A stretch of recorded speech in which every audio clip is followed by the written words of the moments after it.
Out of the vehicle. You do not want to break your legs. 5, 6, 7, 8. The kings and queens of Byzantine welcome you to see military, social reform and Christianity.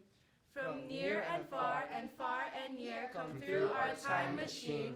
We'll show you the impact and greatness of our wonderful Byzantine. Their economical, their artistic, and militaristic strength that led to this empire's huge success. Right, Christian? Am I right? Yes, Bryce, it was these things. After all, the Byzantine Empire did leave an amazing, long-lasting legacy. We are still learning about them in G-period English 1,000 years later. Oh, look, the marketplace. Oh, I love the marketplace. Oh. Wow, this place looks so busy. You want to trade? Oh, trade. Oh, but I only have 2 fish. Yes. What do you want to trade with? Silk? Oh, okay, let's trade. Constantinople, the capital of the Byzantine Empire, is a city never to be forgotten. Oh, well, we've reached our destination. This is the palace of Justinian I, who is the current emperor. A lot of amazing things happened inside of this building. I wonder what's happening right now. Let's go take a peek and maybe we'll learn a thing. Or 2. Oh, look, is that Christian? I wonder what he's up to. Hi, Christian. Hey, Annika. I'm about to talk about structure of government and Justinian I. Yeah. All right. Here's the interior. All right. So this is where Justinian I resided. Byzantine government wouldn't be possible without the help of Justinian I, a key emperor of the Byzantine Empire. He shaped government by. I hope this helps simplify what Byzantines went through.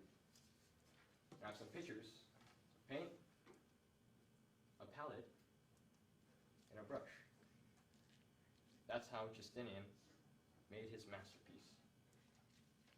And another fun fact, Justinian I wasn't born into royalty. He was like everyone else. Yes, Christian, yes he was. Emperor Justinian, he was just like everyone else. But questions raised, how exactly did he become the role of emperor? Well, it's a little thing called social mobility. Say, if I was born into a family of bakers, ironsmiths, or farmers, I would inherit that job as if it was a genetic code inside my system. I would never be able to change it. But knowing myself, I knew I would have worked as my hardest to be the next princess.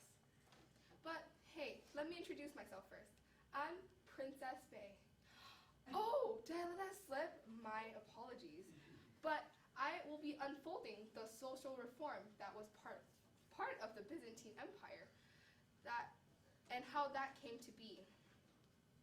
I know a lot of facts are going thrown around along this tour guide, but let's take a stroll along in Constantinople.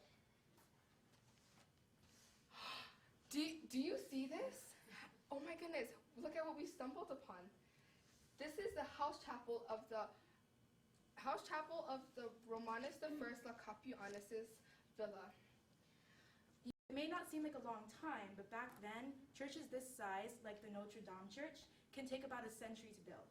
So that's why, especially with a dome that is the second largest in the world, second to the Parthenon in Rome, was such a miracle back then. So as we head inside, you will notice mosaics, murals, paintings, and portraits, mostly of the imperial family and emperors, and especially Christ. That's because the religion back then in Byzantine was Eastern Orthodox Christianity.